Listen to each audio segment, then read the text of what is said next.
Action Podcast!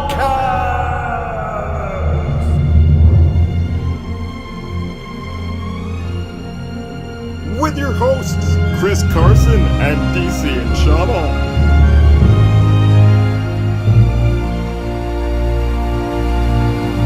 Welcome to Space Action Podcast, a division of Space Action Heroes, a webcomic you can find at spaceactionheroes.com. I'm DC and Chama. I'm Chris Carson. What's up, happy 2019, bitches?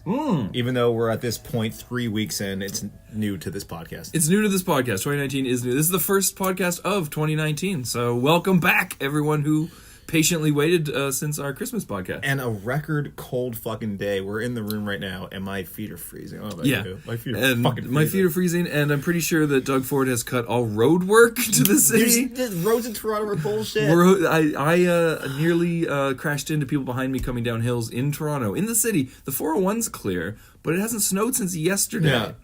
No, I haven't seen shit. Like yesterday, it was shit and snow, and the city knew. They've been saying it for weeks, and still not a single truck went by all day. I'm pretty sure he's cut a lot. So if anyone knows, please comment if Doug Ford has completely torn out the guts of City Council's ability to clear the roads. Yeah. But aside from that, speaking of shit shows, Oh boy, what are we talking about this week? This week we're delving. What better way to start the year, honestly, than to talk about one of my most controversial directors, storytellers of all time. I don't know how he keeps going, but holy shit, M. Night Shyamalan's newest opus in the East. What's it called? The Eastwood something? It's the train, whatever train. East Rail 177 trilogy. That's bullshit. catchy. That's catchy.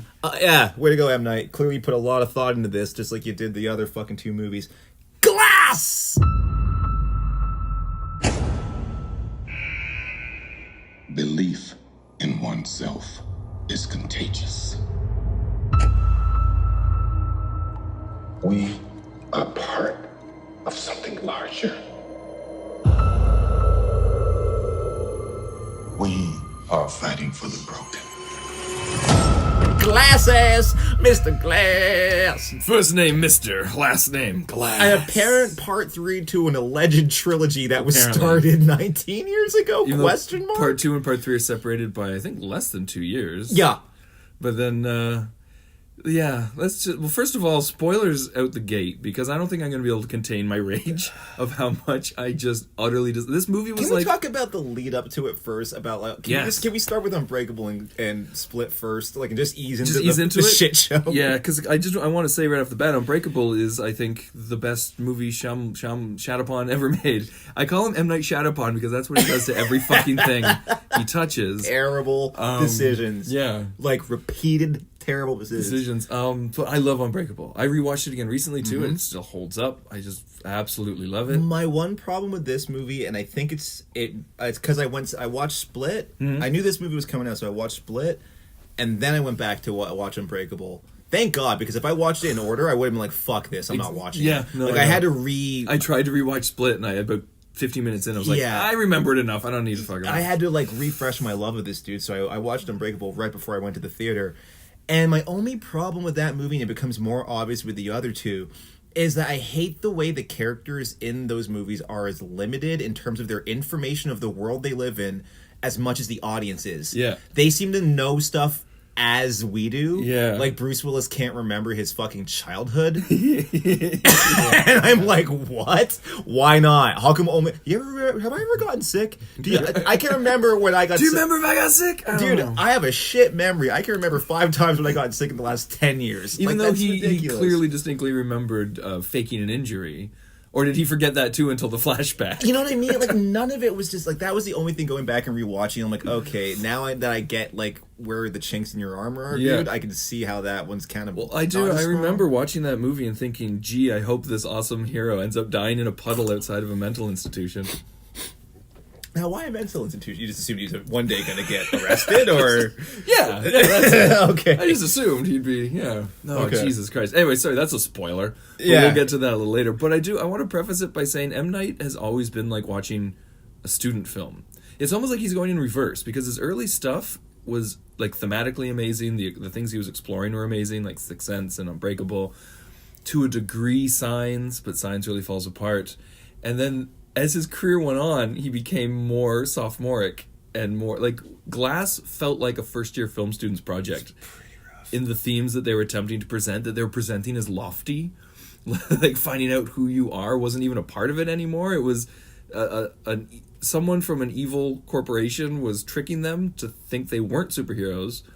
But that never really got traction. The problem, and my biggest problem with that, if we're going to jump to that, yeah, the third one, is that like, oh my god, dude, you spent 2 movies painstakingly showing us that these people are in fact superhumans. So why? What's the point of... Even at the start of Glass, Bruce Willis is whipping people super strength into the wall. Yeah. So 2 what's seconds the point later, of this? psychologist McGee's like, yeah, no, you're not superheroes. And she's like, and the worst, to rub salt in the wound is when as they're drowning Bruce Willis, she's like, did I convince you? Yeah, It's yeah. like, no, not for a goddamn second. I got a 3-leaf clover. Get it? Because they're not the rare ones. Get it? It was just like, I couldn't No, it wrap was... my head around what... The decisions were insane.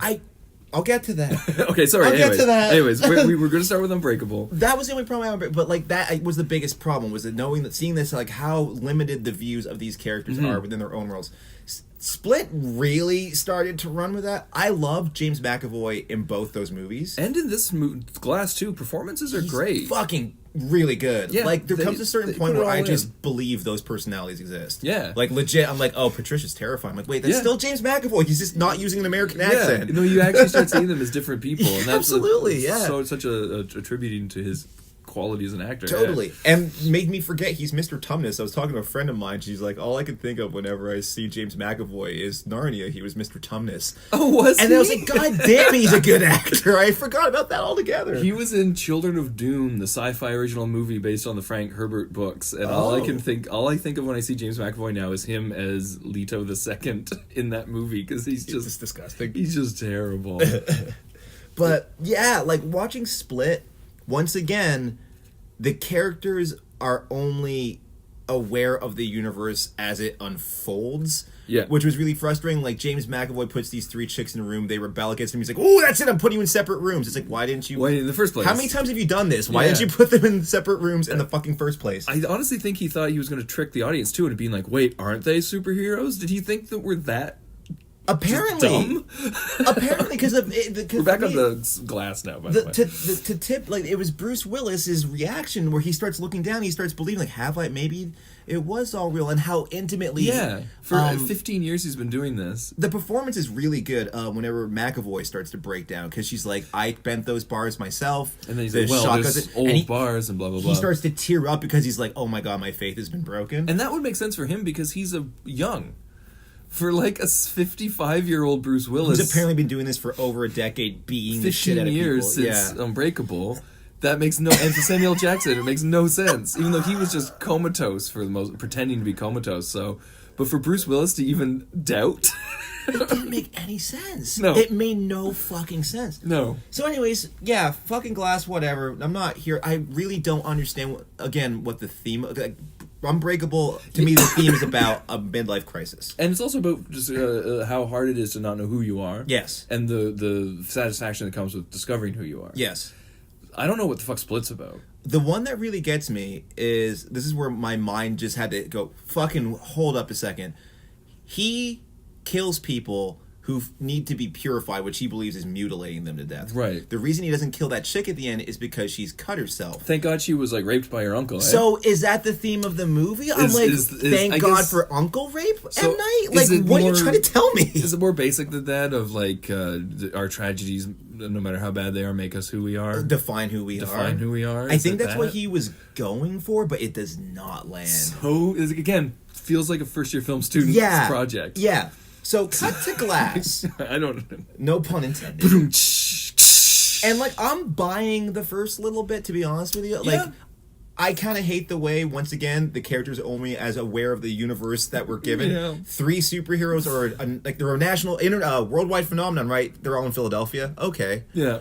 Well, I guess because the Okay. 3-leaf clover gang has been going around killing them all. Pacifying the other ones. But remember at the end of Unbreakable, there's a scene where Sam Jackson in his lab has a bunch of cutout articles about child survives mudslide, Yeah. soul survivor. So clearly he's been tracking this shit. But then I guess he's been. Is it was it? They never actually said what has been happening with him for the 15 years. So after he was arrested at the end of Unbreakable, has he just been in an institution ever since? Presumably. So I guess Acting stupider because his mom insinuates he's kind of like controlling the shit from behind the scenes. they cut that line. I noticed there was the two best things from the trailer of the mother going, "Oh, everyone always underestimates the mastermind," and then that one look that Sammy J gives, of just smirk. that little tiny, barely noticeable smirk on his face. Never happened in the movie. The two parts of the trailer, I was like, "Oh, that's great." Once again, I don't think you're supposed to. I'll get to it. Like the fucking thing. It's a lot to unpack here. Is a lot to unpack here, but like the one thing that really, really got to me was just how clumsily, like, again, the first little bit, I went in with an open mind. Again, I was coming hot off the heels of Unbreakable. I'm like, I'm so ready. You know, no matter how dopey this movie is, It's still going to be Unbreakable 3. It's going to be those three characters. I'm in. M. Night, give me what you got. That's what he gave. The first little bit, I'm like, here we go.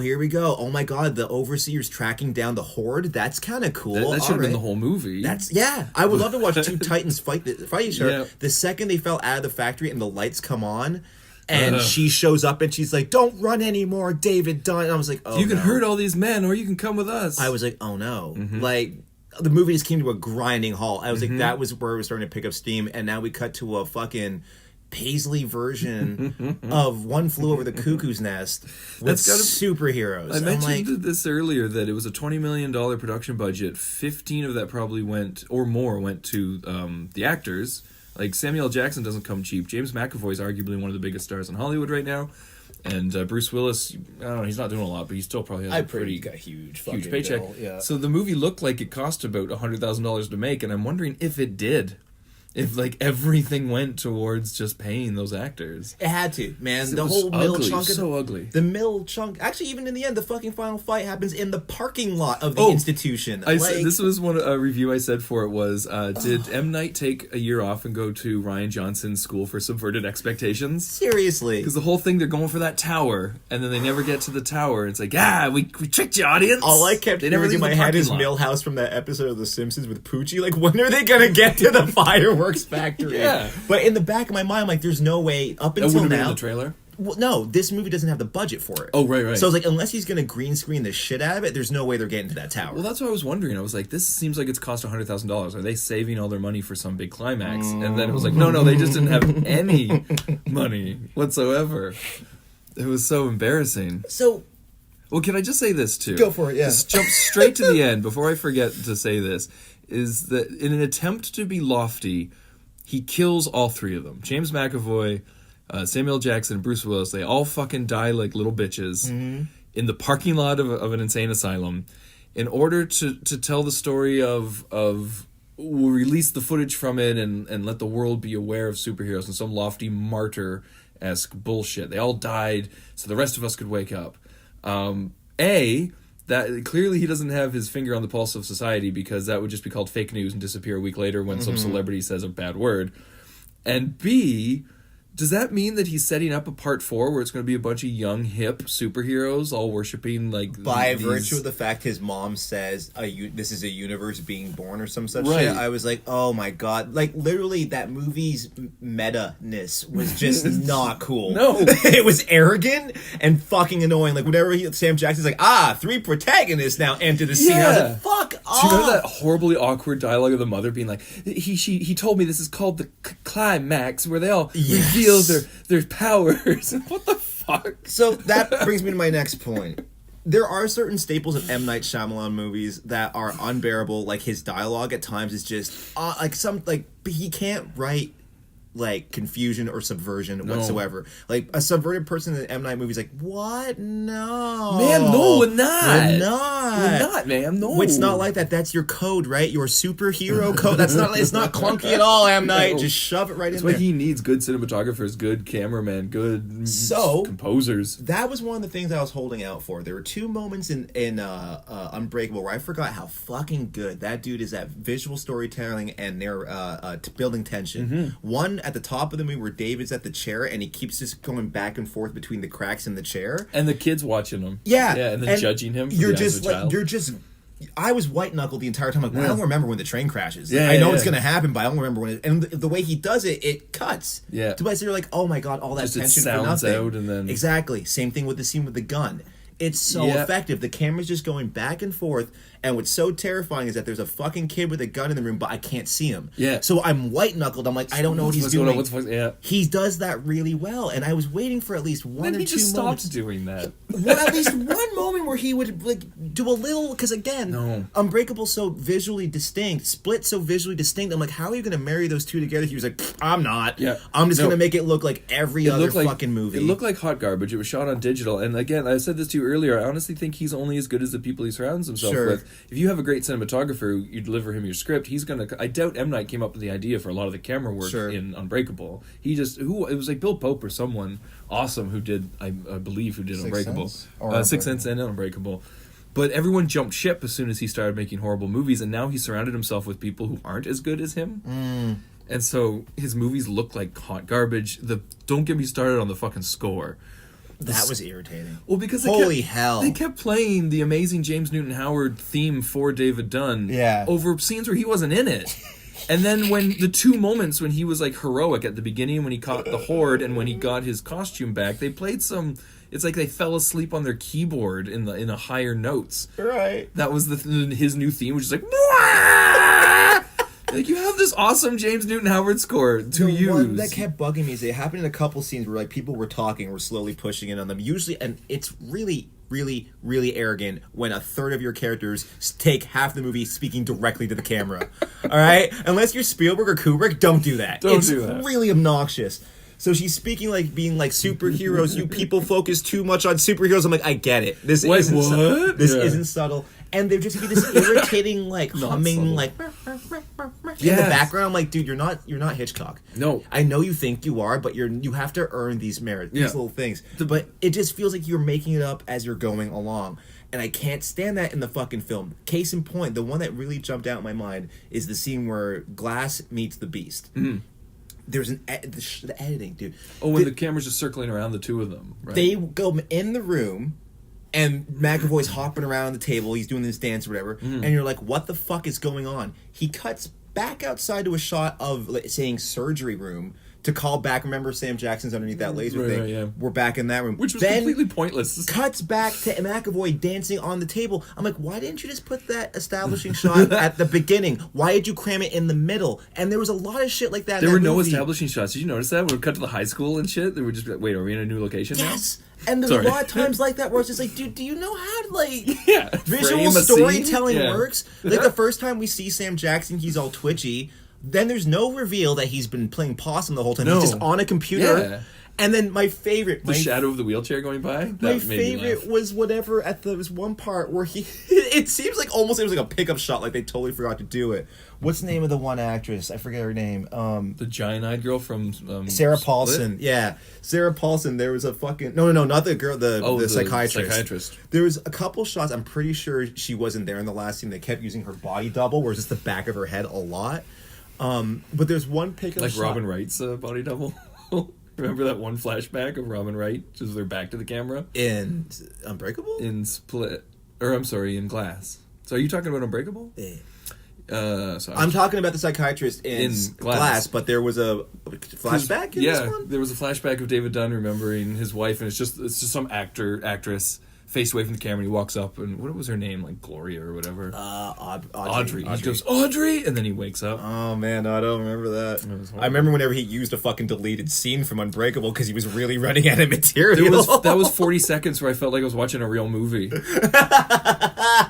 Anyway, sorry, I totally stepped on what you're saying there. Okay, so it's my favorite part. So at this point, no one in the facility, the Keystone cops who run the place, don't fucking know that this super genius of a fucking dude's been playing the whole time. So what's the reveal? It's this awkward above shot of Sam Jackson sleeping, and this psychiatrist walks in. She's like, what's his name? Ezekiel? No, fuck. What's his fucking his name? actual name. Yeah. Elijah, wake up. We've seen the footage. We realize you've been duping us this whole time. What? No! And he gets the needle to the neck. But then, was that... I started laughing my ass off. What? That was the funniest fucking thing I have ever seen. That had to be part of his plan, though, because he went out, and, even though completely pointless to the overall plot was the whole magic brain laser that was supposed to wipe his memory. And then he went and he changed over the lenses. So he must have known that they would have seen him doing that, but not that he was changing the lenses. And they never really established how he was getting out of his room either. Remember that also bugged the shit out of me. Not at all. Like, nothing in it made sense. What? No. What, ma'am? No, I'm not. That was the best part of that movie. I was laughing so fucking. Nothing made sense. It just reminded me of something from like a Chappelle Show skit, like when they drag Tyrone off. He's like, "What, bitch, now?" No. But like nothing logically led to the next thing. It was almost like a shitty superhero movie where the villain's plan doesn't make any fucking sense. It's just like Lex Luthor in Batman v Superman. His plan made no sense. It was that level of convoluted and ridiculous. And why was it called Glass? He had nothing to do with it. He had nothing to do with it. He broke them all out, and he sent the footage out to show the world that they're superheroes. That's what he did, and by very virtue of that being the driving force of the movie, that almost seems like it should have been in the background of a larger story. Yeah. To be at the end going, oh, the footage got out, neat. There was like no thread from start to finish pulling the whole thing through, and that's what really drove me nuts. Is I'm like, okay, I can argue that Unbreakable feels like like you said, identity. I watch it as a father-son movie, and also like trying to figure out like it has a lot of layers. Yeah, it's like a reclaiming your old glory kind of what's the word I'm looking for? Midlife crisis movie. Yep.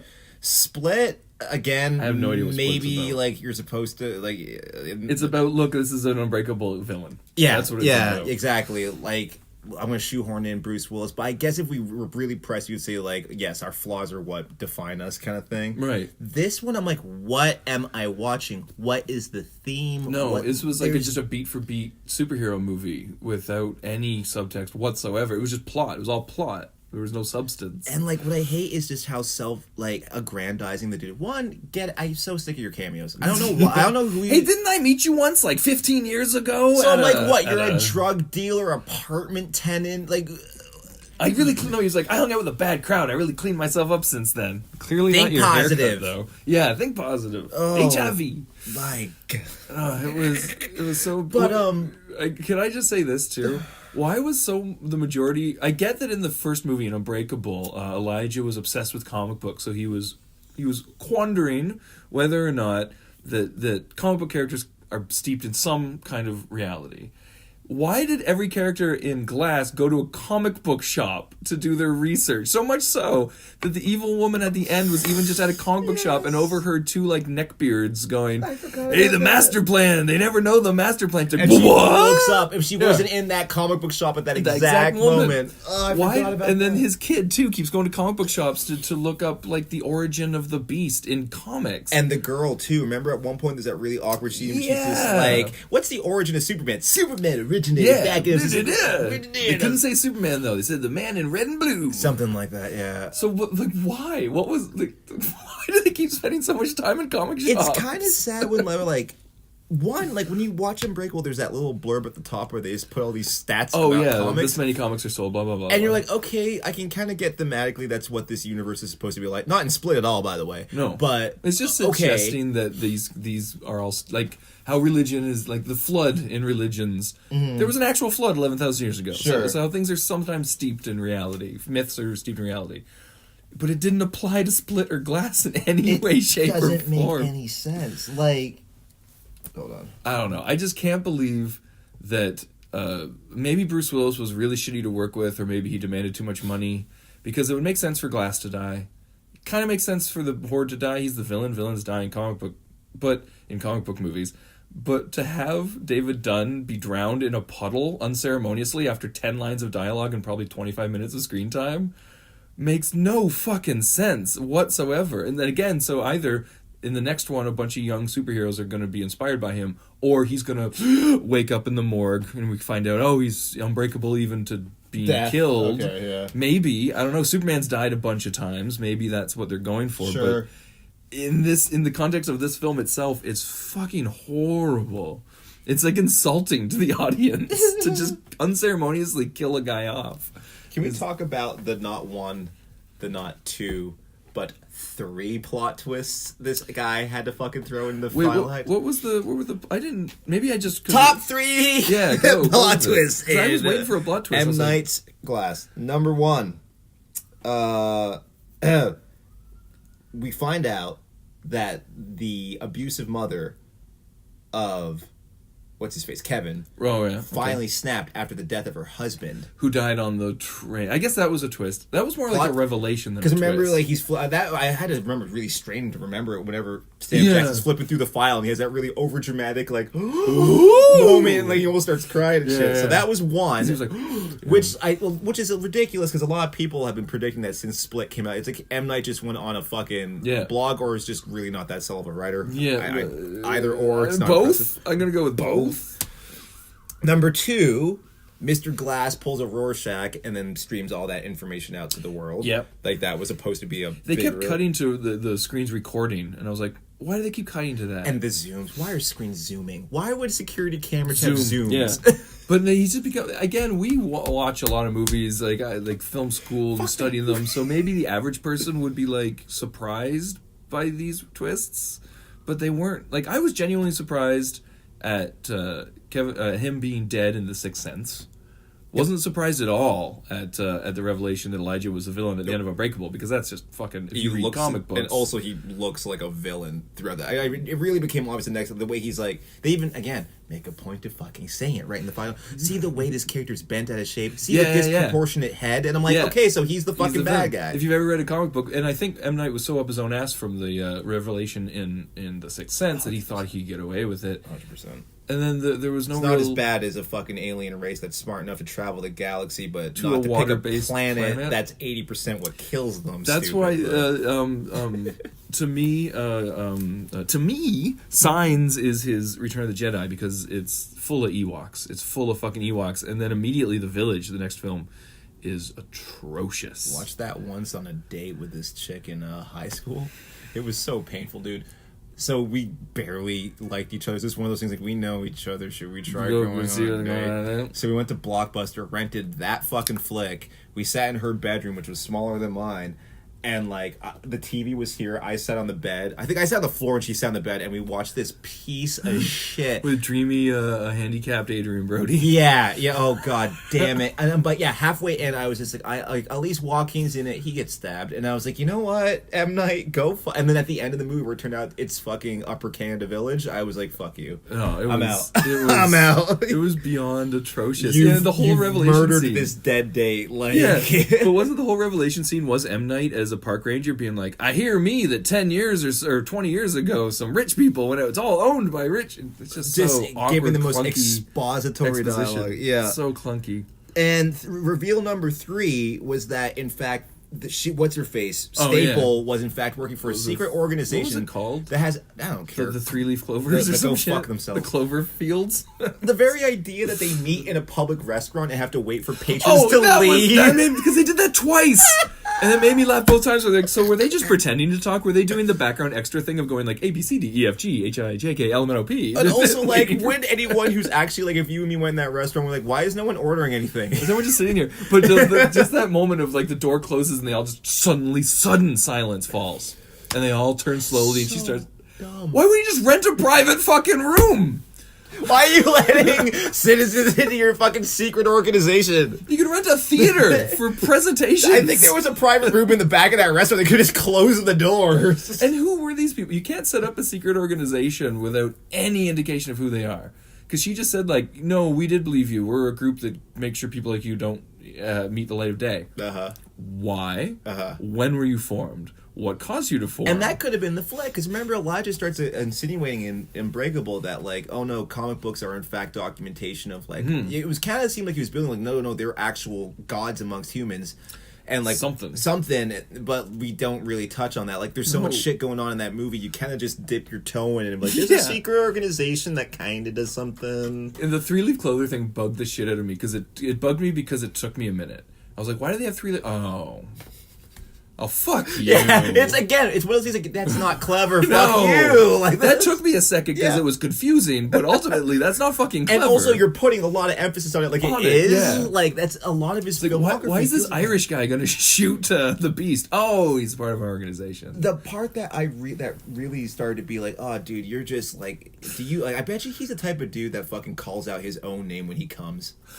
You know, I was watching an interview, I think, with him, and he referred to himself in the third person at one point, and I actually made the Michael Keaton like jerk off motion, just like, oh, that's my review for this movie, by the way.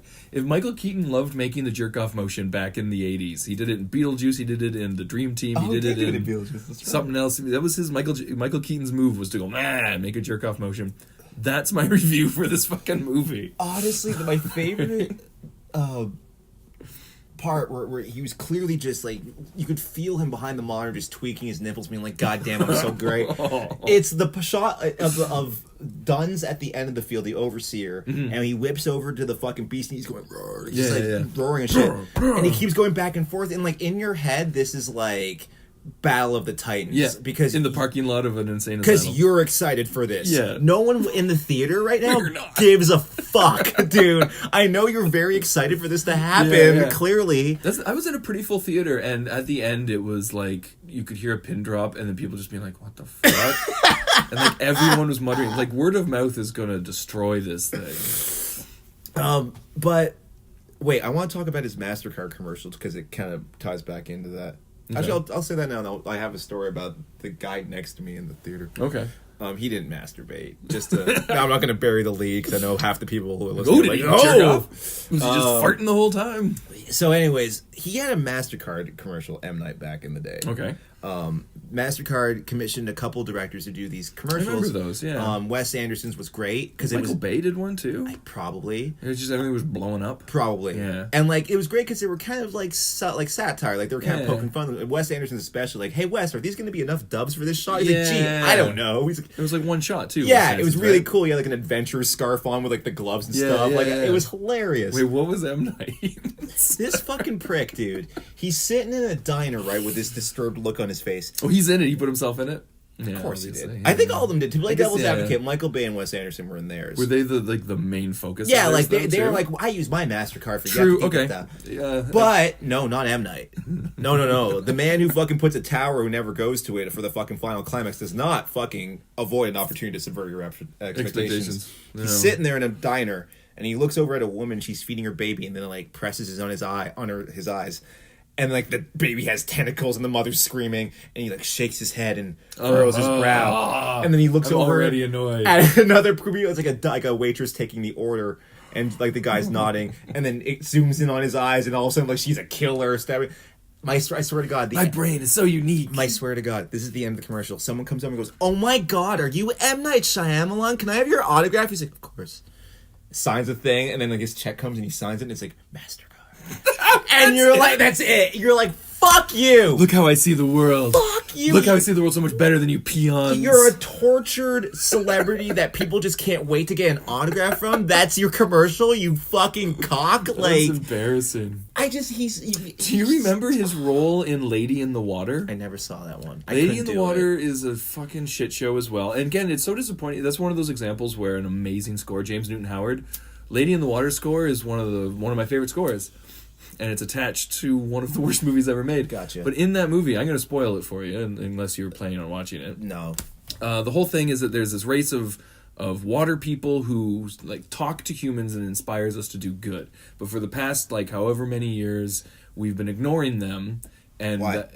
Because we left the shores and went inland and built an empire. So thousands of years ago. Okay. And I'm not going to defend this shit. No, I'm not rolling my eyes at you. Trust me. But so they stopped listening, and so the people of the water, realizing that humans were destroying the world, were sending out people, their children, to try and talk to us, because all we need to do is glimpse one, and it'll awaken something in us that'll make us change the world. And so Bryce Dallas Howard is one of these nymphs, and they're hunted by these evil creatures. And so that's the setup, that's the premise. And in the movie, That's a lot, man. he wrote it as a fairy tale for his kids. And so in the movie, it's what's his name? Rhino. Why am I not remembering his Giamatti. name? Yeah, Paul Giamatti. Oh, he's a electrician. I remember the ads now. He's the caretaker at the hotel / apartment building. Yeah. He finds her in the pool, and he's just kind of trying to rescue her. But one of the tenants is M. Night Shyamalan, living with his sister at this apartment complex, and he's a writer, and he has writer's block. And so he gets a glimpse at Bryce Dallas Howard. Oh, they wrote my boy Jeffrey right into this too? Yeah. He's not the film critic. Bob Balaban's the film critic that walks around spouting all the negative reviews that M. Night Shyamalan's ever gotten in his life. But anyways, to make a long story short, this writer sees this nymph and it inspires him. He goes in and he just sits in his typewriter and types. And then he's like, why? After I saw you, why did I have all this inspiration to write these things? And she goes, because in like less than a year, you're going to die. But a child will find your book, and that book will inspire that child to go on to change the world. So that's your place in it. So M. Night Shyamalan basically wrote himself in as being the pre-come to Jesus. Like, his wonderful words will inspire a man to change the world. And it's so embarrassing. Like, he has no hubris. No. It's almost remarkable. Everyone told him he was the new Spielberg back in the 90s. I think it just went to his head and stayed there. He's like it's to a Tommy Wiseau like level of self-indulgence. Yeah. Like, it's crazy. Yeah. I'm the writer who saves the The world. world. My words inspire the man who saves the world. Oh my god. Yeah, it is embarrassing.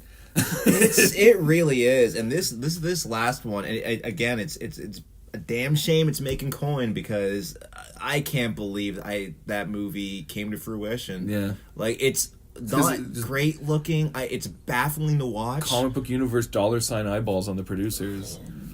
But it's objectively, it's doing well and failing at the same time, though, because they projected domestic for it to make over $100 million and it only made $40 million domestic, but it's only a $20 million budget. So it's objectively doing well, but way less than anticipated. So it's a bomb hit. It's weird. It's kind of falling in that gray area. Fucking Glass, man. This movie, I wish I could have had a time lapse of my face while watching it, because I started off being like, ooh, Right? and then it slowly just like my face melted like Donovan at the end of The Last Crusade, until at the end I was actually like grumpy afterwards. I was like, I'm fucking annoyed. I really don't know what I expected. No, I don't know either. I don't know why it made me so grumpy. Like, and the funny thing is that, like, his movies are entertaining, but they're by no means clever. No, Like, there's a dash of cleverness, but I Well, think it's he thinks usually it's punctuated at one exact moment where you're like, oh, that's pretty smart. gotcha. But, like, it's not like you watch them overall. Like, they're pretty blatant. Like, Yeah. example, Sixth Sense, we see Haley Joel... I thought of this one, again, after I saw the movie. That you start to notice the chinks in the armor. You're like, oh, good lord, I guess he's not as suave as everyone thought. He's talking to a woman before the play. And I love The Sixth Sense. I love that movie to death. Talking to the woman before the play, and then the teacher walks and knocks on the door. And so the woman gets up, and then she turns, and she's all burnt on one side. Oh, right, yeah, And you yeah. realize, like, oh, he was talking to another A ghost. dead girl, yeah. So, the horror of it, and there's no, like, shock music. So you're like, that's Yeah. really clever, intense. Then he tacks on this fucking, like, did you know there was a fire in this wing? And you're like, so Hey, by the way. is this funny now that the woman was all fucking third degree burnt up, like... Objectively, The Sixth Sense is hilarious because he ends up becoming a ghost therapist at the end. What he needed was a demon. Because you find out... Because it's sort of like... Did you watch The Haunting of Hill House on Netflix? No. I won't spoil anything for you. You should Series? watch it. It's really great. It's a series. It's 10 episodes. It's really great. I really, really enjoyed it. I love horror so much that I hate 95% of horror offerings because I'm very fucking judgmental. Sure, oh yeah. And The Haunting of Hill House is really, really good. Horror to me is like heavy music, like punk or metal. Mm. For me, there's a very thin line between like that was amazing and like, oh my god, that's unbearable. Absolutely shit. Yeah. But the ghosts in The Sixth Sense became sympathetic at the end, and that it was no longer a horror movie. It became a story about Bruce Willis. I guess it's not the kind of movie that like there needed to be a bad guy ghost. I guess. Yeah. But also at the same time, on rewatch, you're like, that would have added a layer to it at least. If there was some opposition to what these characters were doing in the form of an antagonist. But there isn't at all. There's no antagonist The in that antagonist there is miscommunication. movie. It's miscommunication. Yeah. That's who the real bad guy is. I think Unbreakable and Sixth Sense are equally good. I think it's just whether or not you prefer horror or comic books. Yeah. You know what I mean? I'll That's agree what with that. kind of dips you to either one. I'll agree with that. But Yeah, I don't. What did he do after that one? It was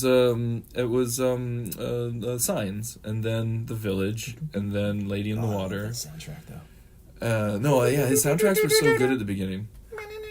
He surrounded himself with talented fucking people, and then he did. I finally watched about a year ago. I finally got around to watching After Earth, the Will Smith. Oh, how'd kids. you do? I ended up fast forwarding a lot of it. To be honest with you, I was just like, skip. It felt like it cost him $10 to make. It was what's his name, Jaden Smith. It was just a vanity project through and through, and I think M. Night was just trying to recover from the spiral he was in as a filmmaker at that Weird point. choice that he went like big action sci-fi film for that one. Like It's it's like it's not in your wheelhouse, dude. You're No. not a visually interesting dude, really. The like, whole scenes at the beginning on the spaceship bus look like an Ed Wood movie. They look like someone set up spray painted cardboard.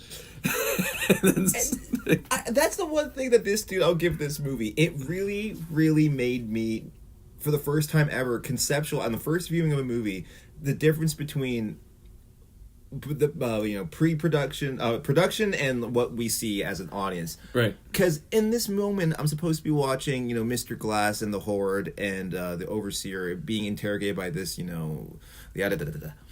all Blofeld. I see is Sam Jackson, James McAvoy, and Bruce Willis just baffled, like, please make this look good.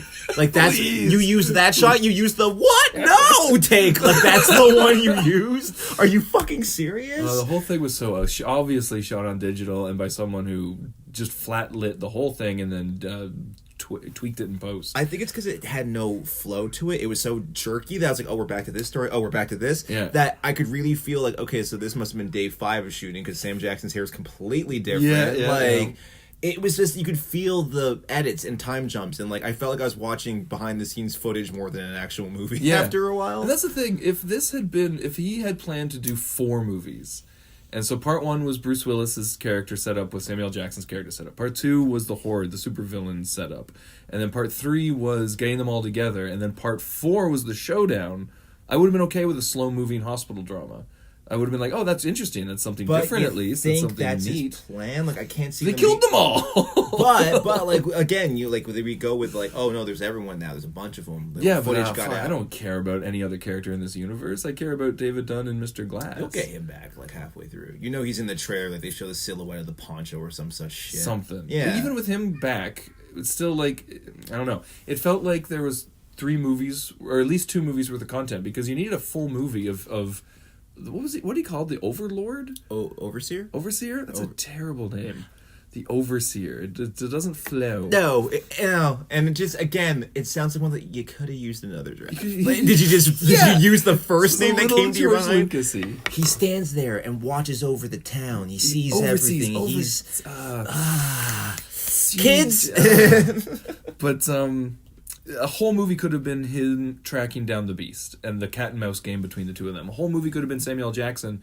It should have been Samuel Jackson was the mastermind of getting them committed in the hospital in the first place, so he could be in the same room with them. That would have been interesting. There was at least 2 movies worth of ideas in there, but then both were so underdeveloped and so shoddy. Yeah. And it None just of them got annoyed traction. the fuck out of me. You're None of just them got like, traction. You're like, what's the point of these storylines? Like, and that's what's so frustrating. I think as I watched them, like, okay, you introduced an idea, I'm invested. Where are we going with it? Okay, it's not going anywhere. And now you're making me talk about this. Okay, is this going to go somewhere? Yeah. You do that 3 or 4 times as an audience member. You're like, I don't care anymore. No, not at There's all. no payoffs happening. Why was it called Glass? Exactly. It was only called Glass to name it after the third character. We need a third character, or maybe I was saying to Dylan there. I think he's trying to do subliminal marketing for the most efficient, unbreakable stained glass company. Maybe. Unbreakable split glass. Split glass. Yeah. Well, split makes sense. Unbreakable makes sense. Glass makes. Oh God, I think your cat's dying. This is just evidence. I am in the room. He's out there. I am nowhere near this cat. Because Max the other day was like, "Is he being abused or something?" he's freaking He was like, out I was over like, there. were you even home? Like, was he just crying? He just wails. just Listen to does this that. shit. That's like a I want some attention wail. I think Jack might be in heat. Oh, It could be that. that's gross. Hey, baby! That's gross. Come on! But anyways, You don't want to listen to that anymore? yeah, the Jesus. titles make sense thematically for the first two, and the third one is just named after the character because Unbreakable ties into the story. The fact that one character is super breakable, the other character is unbreakable. They're learning about themselves, finding their place in the world, learning to be unbreakable. Split, little on the nose. He's got a fucking split personality, but still makes sense. Glass, there was nothing. Like, was it about the fragility of the human race's ability to perceive superheroes? Like, why the fuck was this thing called Glass? I just imagine you're at a press conference and you throw. Is that what we're kind of going for at the message at the end? Whenever you leak the information out, and we are now seeing through the glass of our phones. Is that the fragility of the human? And he's just like, yes, Yep. it is now. That's it, yeah. Can you write that down for me? That's good. The movie should have just been called Mr. Glass. Like, it made no sense. Yeah. I don't know. Anyway. Also, remember how, I don't know about you, it holds up watching the first one. Just saying that his bones are so frail was traumatizing enough in the first one to see him fall down the stairs. Like, oh yeah, Jesus Christ, and it I was made you listening to the cringe. music too. The score for that scene helped massively. Just the like off key, like you're like, oh fuck yeah, It Jesus. makes you really cringe. This one is However, hilarious. this one, whenever he the the whole beast? movie, like whenever he was about to drop the yeah. flashlight on his knees, I was like, oh, this is it. And even the girl next to me started tensing up. Mm-hmm. But like, no. The second he got punched in the chest and fell in that wheelchair, I was so frustrated with that movie. I was like, good. No, yeah, Good. As soon as the beast grabbed his and broke his collarbone, and then Oh, that was hilarious! And then he kind of just went punk and punked him He away. crumpled him like a wet fucking Yeah, origami like, bird. This is where a good composer would come in handy. Just crumpled him. Oh, so the dude next to me. Maybe I should close the door. Should we? The whole podcast's going to have Just a be Davey just wailing. meowy background. So I get to the theater. I don't know why, like an idiot, I fucking picked a seat like in the middle of the row, almost like 2/3 over. I could have picked an end seat, but jerk off. It wasn't 3D. Huh? It wasn't 3D. I didn't have to so- sit in the middle. Yeah, I know. So I get all the way down there, and this dude, strangest thing, pretty dorky looking dude, but with this like gorgeous Asian girlfriend. I was just like, what is going on here? Like, are you... Mail order. Oh, I was thinking that, or like trust fund. I was like, Trust I don't fund know or what's mail going order. on, because he was dressed pretty schlubby. Like, you know, Yeah. he looked like a dude you'd see at Comic-Con. Like, that's just like, I don't know what's going on. Anyways, not my place. Not my place. We worked at the CN Maybe Tower he's long an enough that amazing I've seen guy. so many. Maybe, but you know what I mean. Like, if you work at the CN Tower so long, you Oh, see so yeah. many pairings of people. You're like, what's going on here? Remember how many times you could just be like, hooker, hooker. So I sit down, and he's like, "Oh man, you excited for this movie?" And I didn't want to say no, because I'm like, maybe this is his fucking Infinity War. Like, he's been waiting for this so badly. So I was just like, you know what? I watched Unbreakable, right before I left the house. Yeah. Just picturing I you love- just trying so hard. Because that's you know? me, dude. I have to be polite as shit. So I'm like, Unbreakable's great. Yeah. Awesome. And then I saw Split last week. But yeah, Unbreakable, huh? So anyways, lights go down, and he leans over and just goes, "Do you want half of an edible?" What, to you? Yes. And I'm like, no. Like, Like, why was he talking to you in the first place? I don't know. And one, I'm already pretty high. I always smoke a bowl before I go out into a movie. You don't want to take an edible from a stranger? That's like Two, 101. You're no edibles restricted. 3, don't ask me the second the lights go down. Yeah. Like the Cineplex logo ends. And like that low and close to me. 4, you're on a date. Yeah. Don't be that guy on a date with you. Can you imagine being there with Sam and also you just leave to the guy like, hey, you want to buy some edibles? Maybe he's like a super rich billionaire. Maybe that was a hooker he was with. It was just, I had so many questions. so weird. I had so many questions. I was like, what is going on? What are we watching fucking Cheech and Chong? Like, what is, it's I wonder glass, if motherfucker. if you'd said yes, 20 minutes of the movie would have been like, hey, you want a hand job? Dude, this shit's kicking in. Do you want What? I thought it was an edible. It was a pot edible. No, dude. I'll get my girlfriend to give you a hand job. She's giving me one right now. You want in on this? We could start a train. You want a gravy train? I'll tell you something. This glass is half full. It's filling up. And thus that's the most enjoyment anyone ever got out of a screening of Glass. Yeah, let's wrap that up. Yeah, so like at the end of the day, I would in no way recommend this movie to anyone. I would say if you enjoyed the first two, like if you liked Mac, because I like those three actors, I like those characters. Their performances were great, but they didn't have much to work with. No, if you want to see those guys literally go through what looks and feels like a bad high school play, knock yourself out. But I'll recommend it the same way I'd recommend stopping on the 401 to look at an accident. Like if you're just curious, if you're just that type of person, just that type of you person, son of a bitch, go see Glass. Other than that, stay away from this movie. It's gonna be. You know why I stay away from this movie? Because like the prequels, like how every time you watch Star Wars now, you kind of can't get the image of yippee. Now this is pod racing out of your head. I was rewatching bits of Unbreakable just because, like, as the scope to wash this taste of fucking hobo cock out of my mouth. and all I could think of it was David Dunn standing up out of the pool, doing his origin story. He didn't save the parents. That's like Uncle Ben dying, but he got the kids, and this whole music swells. And I'm like, you're gonna be drowned in a puddle.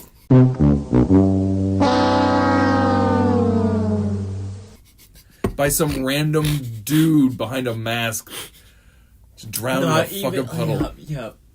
It really, yeah. So this movie is the cinematic equivalent of drowning Bruce Willis in a puddle. I'm just imagining. It's like this summer, Bruce Willis in Glass. It just cuts through his face with a ball. And it's January 14th. You're like, that's all you needed to know. Like, that's all you needed to know right there. That's it.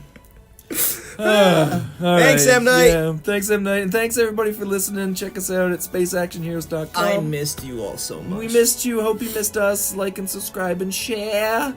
And we'll see you all next week with our review of Bird Box. We're a little late, but we don't have a lot to talk about it. We're going to try and see what we can get out of that. So we'll see you guys next week with a little Bird Box. Peace. Bye.